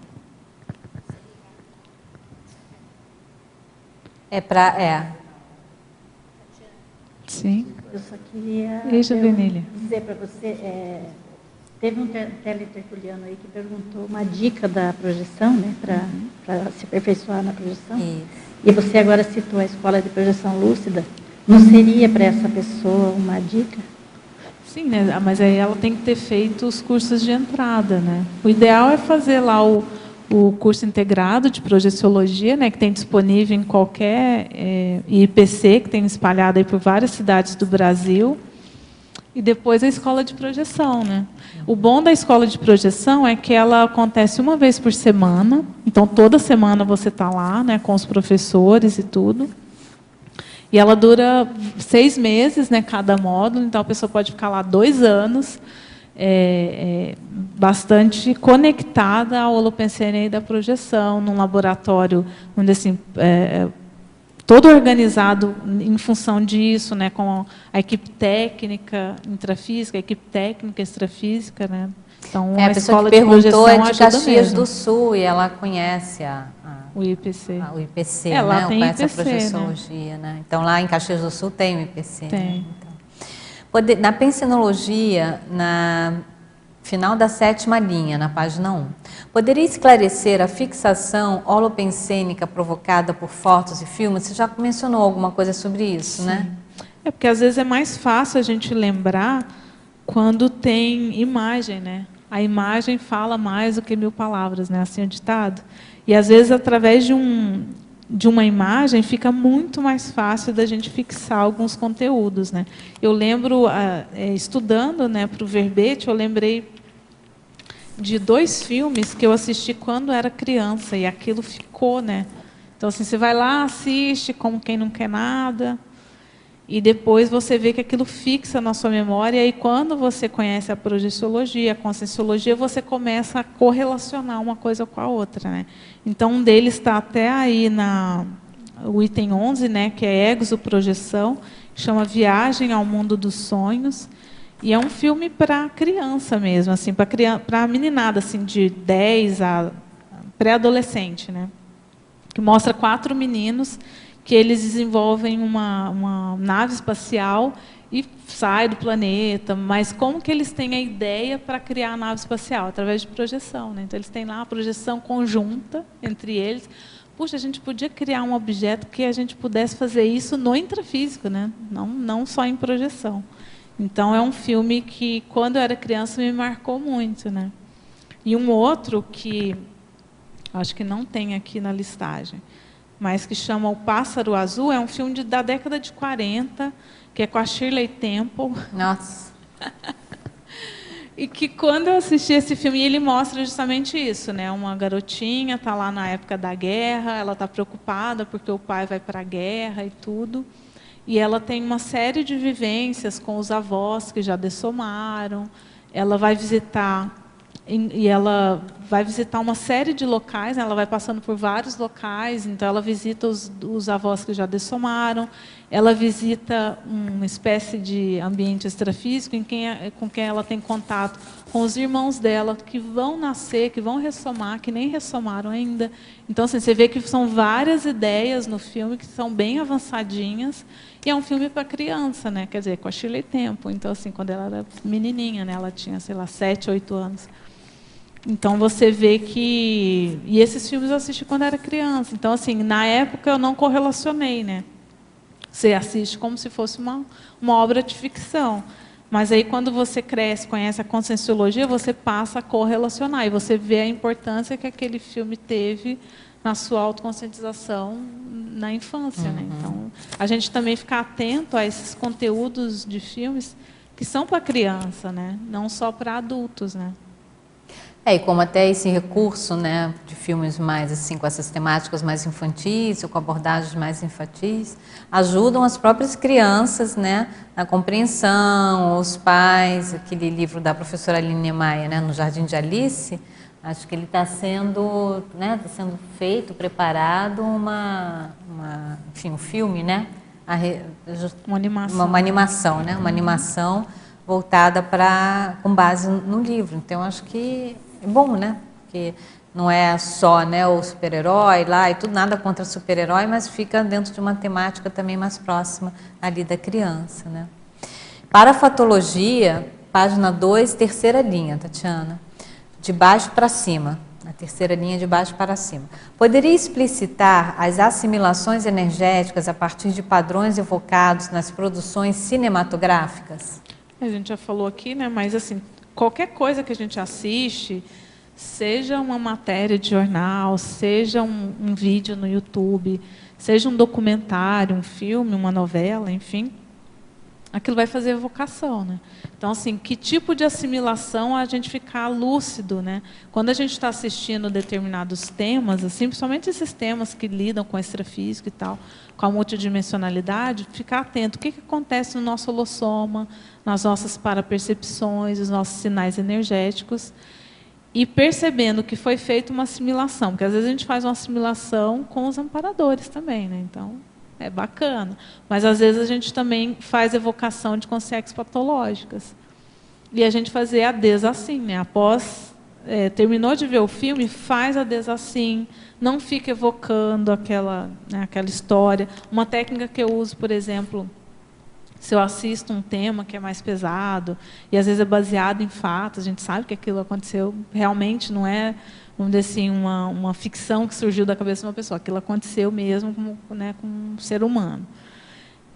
Às vezes, uma técnica que eu uso quando eu não consigo fazer a desassim, não consigo me desligar daquela situação, eu tento entrar, né, num processo mais de relaxamento, e eu começo a fazer uma exteriorização de energia para todos os envolvidos, né, conscientes, consciex, conhecidos, desconhecidos. Então, assim, eu tento fazer uma exteriorização das melhores energias para aquele contexto. E normalmente dá certo. Quando eu faço isso, eu consigo fazer uma desassim mais bem feita. E tem também, né, alguns exemplos que a gente pode levantar hipóteses das assimilações que são feitas pelos próprios atores, né, em determinadas produções cinematográficas. Então, tem casos, eu não vou me lembrar o nome do ator especificamente, de atores que ou dessomam durante as gravações, né, ou logo depois, né, e a gente podendo estabelecer uma hipótese, ou seja, o tipo mais, às vezes nem tão recorrente, mas um papel ali, né, que ele fez, né, um personagem que ele adotou numa determinada produção cinematográfica, se haveria alguma relação, né, ou uma possível relação com a dessoma. Teve um filme chamado Corvo, né? O Corvo, que o ator dessomou durante as filmagens. Durante as filmagens, né? E era um filme, assim, pelo que eu me lembro, bem baratrosférico, sim, né? Tem um rapaz também daquela franquia Velozes e Furiosos e Velozes, uma fúria veloz, né? Também um rapaz novo ali que... ele dessomou de acidente de carro, então, né? O filme fala sobre corrida e ele dessomou dessa forma. Dessa né? forma. Então você vê, né? a evocação. A evocação.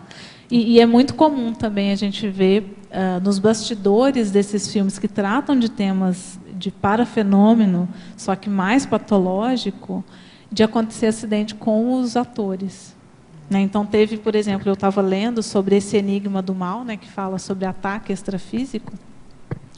Tem uma cena em que o filho, na hora que a mulher está sendo atacada extrafisicamente, o filho tenta ajudar a mãe, né? E na vida, isso aconteceu na vida real, né? O filho tenta ajudar a mãe na hora que ela está tendo um ataque extrafísico e ele é empurrado pela consex e acaba quebrando o braço. E aconteceu a mesma coisa com o ator na cena em que isso acontece.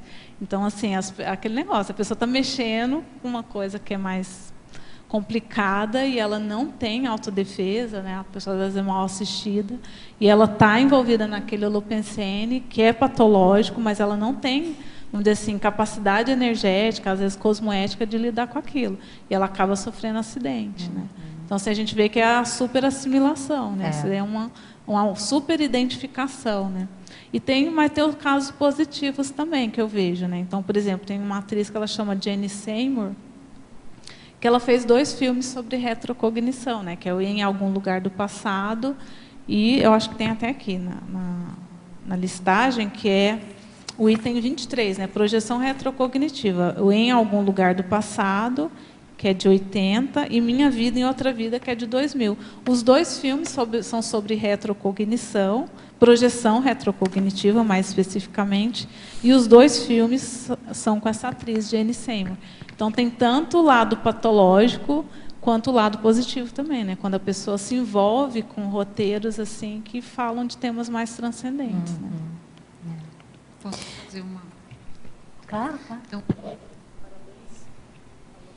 parabéns aí por mais um verbete. Na página 3, mitologia, mitos pelo cinema. Você tem algum exemplo assim para a gente poder só lembrar que tipo de mito que são esses? É um mito aqui que eu até citei aqui mais cedo, é aquele filme Doutor Estranho. Aquele filme me incomodou.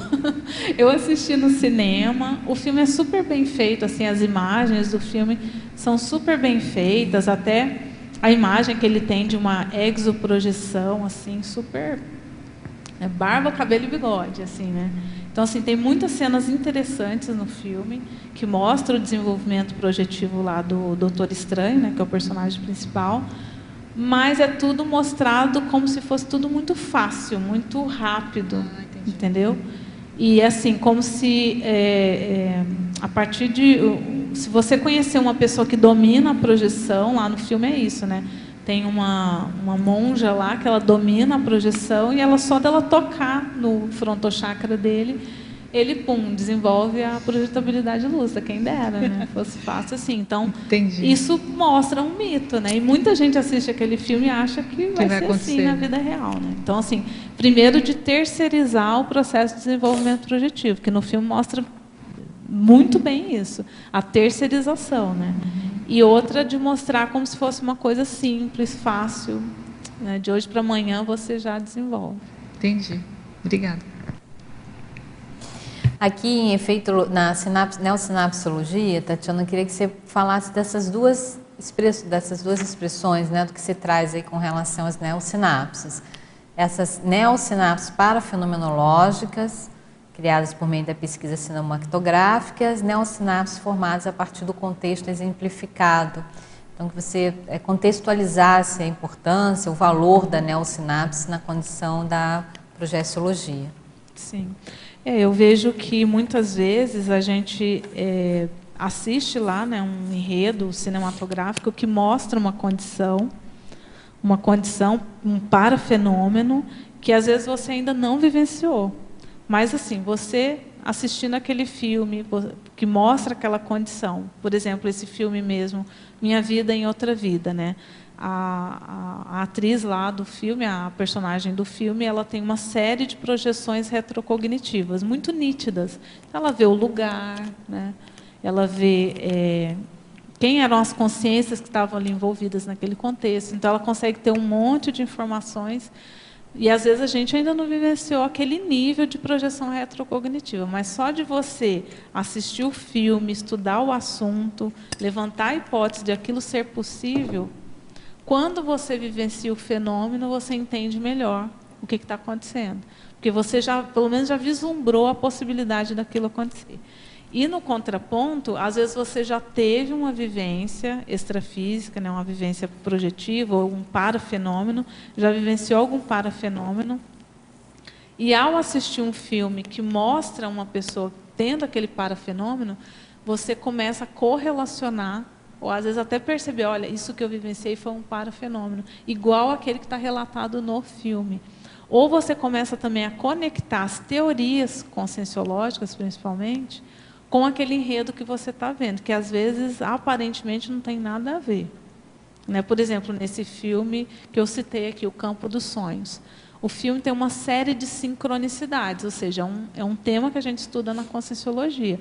E é um tema que é um parafenômeno. A sincronologia, a sincronicidade, é um parafenômeno. É um parafenômeno sutil, mas é um parafenômeno, está envolvido com a multidimensionalidade. Assistindo o filme, eu consegui compreender melhor, ou pelo menos começar a vislumbrar o que é a mini sincronicidade. Enfim, você vai criando novas sinapses a partir de um enredo de um filme. Né? Que às vezes você já assistiu o filme 10 vezes, mas você nunca tinha prestado atenção naquilo. Né? Aqui em antagonismologia, no último antagonismo, você fala do antagonismo casca-grossa parapsíquico e erudito multidimensional. E aí tem uma pergunta que até é direcionada a mim, mas eu vou aproveitar o seu antagonismo, vou pedir para você falar e qualquer coisa eu complemento aqui também. Ele coloca assim, o teletertuliano. Ele pede para esclarecer sobre o conceito de consciência casca-grossa, pois ele tem dúvida a respeito da influência do holopensene externo nesta consciência, pois já ouvi em tertúlias antigas que há casca-grossas que os assediadores fogem dele. Em um outro vídeo foi dito que o casca-grossa ainda sofre a influência do holopensene do local, sendo que ele apenas não estaria ciente.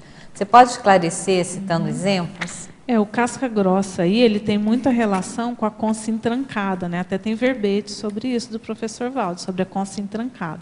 O que é a consciência intrancada? É aquela consciência que nas últimas dessomas dela, ela não descartou o energossoma. Então, ela não passou pela segunda dessoma. A tendência dessa consciência, a hora que ela ressoma, é ela ter resquícios dos energossomas passados. E isso deixa ela muito intrafisicalizada, deixa ela mais materializada, vamos dizer assim. Ou seja, ela vai ter mais dificuldade de ter descoincidência vígida, de ter projeção lúcida. Então, a tendência dela é ficar mais grudada no corpo físico, ter menos flexibilidade holochacral, flexibilidade de saída lúcida do corpo. Qual que é a tendência dessa pessoa? Se ela está mais intrafisicalizada, mais materializada, ela vai ter mais dificuldade de perceber o que acontece multidimensionalmente. Essa é a tendência. A tendência dela é só conseguir vislumbrar o que tem aqui na realidade intrafísica. Por isso que ela é uma casca grossa parapsíquica, porque ela não tem parapercepções. Ou ela não tem parapercepções, é como se os canais parapsíquicos dela estivessem todos fechados, entupidos. Então, para essa pessoa, vamos dizer assim, o meio intrafísico, o holopensene intrafísico, a mesologia, exerce uma influência muito maior sobre ela do que uma pessoa que é parapsiquicamente ativa, né? Que é destrancada, ou que é alternante dimensional, ou seja, que já tem projetabilidade lúcida. Ela tende a ser mais influenciada mesmo pela mesologia. Pela mesologia, porque o limite de percepção dela é a condição mesológica intrafísica, né? Por isso que, às vezes, por exemplo, às vezes a gente até interage com as pessoas, né?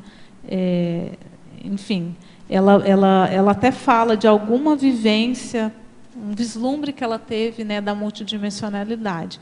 Aí você tenta entrar e mostrar para ela, olha, você já pensou na possibilidade, né, de haver outras consciências, de haver outras dimensões, e a pessoa aborta aquilo imediatamente. Porque como ela não tem vivência disso, para ela aquilo é ficção, né? É fantasia, aquilo não existe na realidade dela. E realmente, para ela aquilo é como se não existisse, ela é uma cega multidimensional, né? Essa alusão da questão do assediador fugir é uma condição assim alegórica, né? Mas tem uma certa lógica, porque se a pessoa ela tem uma dificuldade imensa de perceber a realidade extrafísica, né? Assim, até mesmo a condição dos assediadores, né? Ou de um pato pensene, às vezes vai ser mais difícil dela identificar aquilo como um assédio, né? Sim. E aí, por isso que, eu não sei qual contexto, porque quando você menciona aqui, numa tertúlia, eu ouvi dizer, tem que ver um contexto, às vezes foi por um contexto específico, né? Uma pergunta específica, também não sei quem foi que disse isso, eu já ouvi o professor Valdo dizendo algo parecido com isso, olha, nem assediador quer chegar perto da pessoa, ou pelo fato dela ser muito assediada, que aí, né, nem assediador quer chegar perto da pessoa, e também pelo fato da pessoa ter uma percepção muito baixa e ele falar, nem assediador quer chegar perto de você, mas para ressaltar, né, digamos assim, esse espaço que existe na pessoa dela desenvolver a condição parapsíquica dela. A gente teve um amigo aqui, um pesquisador até que mora fora do Brasil, que ele mesmo, eu me lembro, ele se autodeclarava casca grossa quando ele tomou conhecimento desse termo, porque ele tinha a dificuldade de perceber no início, né? Assim, ter sensibilidade energética, ele queria ter muito projeção e não tinha, clarividência ele não tinha, uma pessoa da área de ciência, um doutor, uma pessoa que trabalha muito com a condição da neurociência, então estava muito formatada dentro dos princípios materiológicos da ciência convencional, mas ele insistiu, ele vinha aqui sempre, fazia curso, não sei o que, no final ele já tinha, né, destrancado, já tinha desenvolvido alguma percepção. Mas ele sempre querendo mais, eles, né, com senso crítico, mas será que eu estou vendo? Será que é a minha imaginação? E a gente falava, rapaz, vivencia, experimenta, se dá a oportunidade para você experimentar, vai registrando o que você sente, e que aí sim, com a coluna das suas experiências, isso vai tornando, né, a sua energossoma, sua energosfera também mais flexível, você vai tendo mais autoconvicção das suas vivências, porque tem isso também, né, a questão da pessoa formar autoconvicção a partir da vivência dela. E eu não sei se foi no caso desse pesquisador, dessa pessoa que eventualmente tem, se foi o professor Valdo que falou isso, se você ouviu uma tertúlia que foi o professor Valdo que falou isso, ele trouxe essa condição, mas no princípio assim também alegórico, né? No sentido de que, olha, está tão fechado que não vai perceber os assediadores, né? E ele sempre incentivava fabuloso ele, está estudando, instalou um centro de pesquisa da consciência lá nos Estados Unidos, acho que na Carolina do Norte, Dakota do Norte, não sei, e está estudando, né? Está desenvolvendo, quer desenvolver aparelhos também para estudar, está no caminho dele. Né? Agora, o que eu vejo que às vezes acontece, a pessoa que é mais materialista, né? Então, ela conhece a conscienciologia, começa a estudar, né, a parafenomenologia, e ela quer vivenciar o parafenômeno. E ela só admite que ela teve uma vivência parapsíquica se ela vivenciar aquele mega fenômeno. E ela fica esperando ela ter o mega fenômeno para ela autocomprovar. E às vezes inclusive eu conheci uma pessoa assim, né? Que aí você vai conversar com a pessoa no dia a dia, você verifica que ela vivencia vários fenômenos. Só que são mini fenômenos. São fenômenos mais sutis, aquele parapsiquismo mais impressivo. E aí, aos poucos, eu ia falando, olha, você verificou que agora você vivenciou uma sincronicidade, e que a sincronicidade tem relação com a multidimensionalidade, porque às vezes a pessoa quer ter, sabe, uma supervivência para admitir a extrafisicalidade, a multidimensionalidade, mas se ela não dá valor nem para as mini-vivências, dificilmente ela vai vivenciar aquele fenômeno mais avançado. Né? Tatiana, parabéns por mais um verbete, excelente tema, a gente agradece pelos seus conteúdos, pelas suas informações, certo? Pessoal, esse mês ainda, nos dias 23, 24 e 25 de fevereiro, o professor Mário Oliveira vai estar ministrando o curso 40 Manobras Energéticas, aqui em Foz do Iguaçu, a partir da CIP. Então, quem tem interesse, é um curso sem pré-requisito. São 3 dias de trabalho com as energias e aplicação de manobras básicas em dinâmicas interassistenciais. Entre em contato com a CIP, telefone 45 2102 14 21, sempre após as 15 horas. E a gente também convida a todos a pensarem na possibilidade de se tornarem amigos da enciclopédia, né? Dando uma contribuição financeira mensal, de modo a sustentar, ajudar, né, na sustentabilidade das estruturas intrafísicas que mantêm a enciclopédia da Conscienciologia, estruturas essas como as tertúlias, né, estruturas, o tertuliário, que é onde tem as tertúlias, o círculo mental somático, a tertúlia matinal, e também o holociclo holoteca, onde estão concentrados acervos, né, de tecas, o acervo de enciclopédias, o acervo de dicionários, o acervo de recortes de jornais, a hemeroteca. Então, tudo isso tem um custo e caso você tenha interesse em contribuir, em ajudar, em participar, entre em contato com o CAEC 45 2102 1499 para se tornar um amigo da enciclopédia. O amigo da enciclopédia tem acesso a bancos de dados exclusivos para fazer uma pesquisa tanto em obras conscienciológicas como também no acervo de verbetes já produzidos. Obrigada.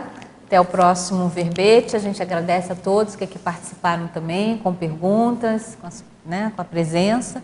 Equipe técnica, nossos agradecimentos e vamos aos avisos finais.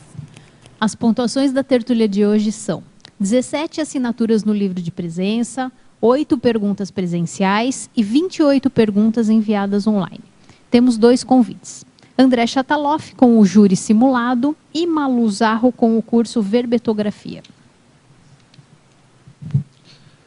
Bom, boa tarde a todos e todas. Em nome da Apex, estamos aqui divulgando a atividade da Apex, que vai acontecer amanhã no domingo, que é o júri simulado proexológico. Vai ser a primeira vez que nós vamos realizar essa atividade.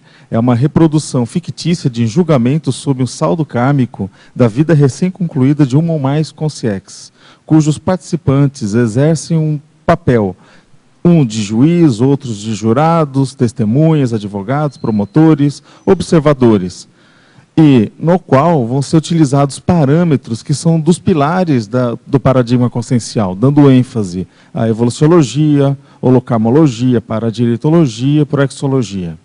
Então, quem está no balanço existencial, nessa 13ª semana, né, justamente da Max Proex, ele vai fazer gratuitamente. Agora, quem não está e gostaria de participar, ele vai acontecer aqui ao lado do CAEC, Hotel Mabu, amanhã, domingo, às 18 horas. A gente pede para chegar um pouco antes, para justamente podermos aí organizar e começar esse processo do júri, né?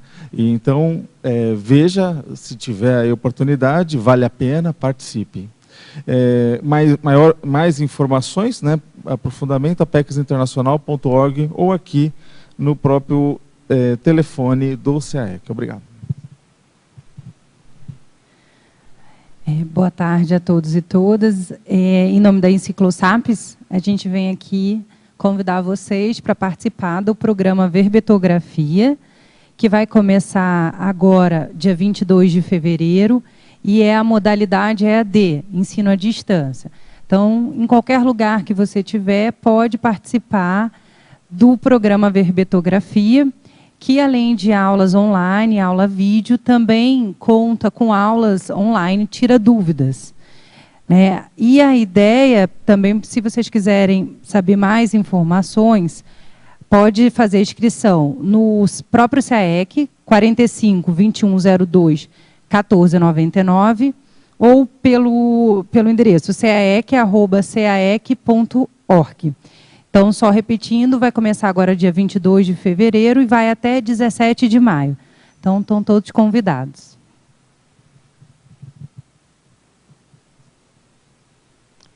O título do verbete de amanhã é Crueldade. A especialidade é psicossomatologia. O verbetógrafo, professor Eduardo Laranjeira. Agradecemos a presença e a participação de todos. Desejamos uma ótima tarde. Até amanhã.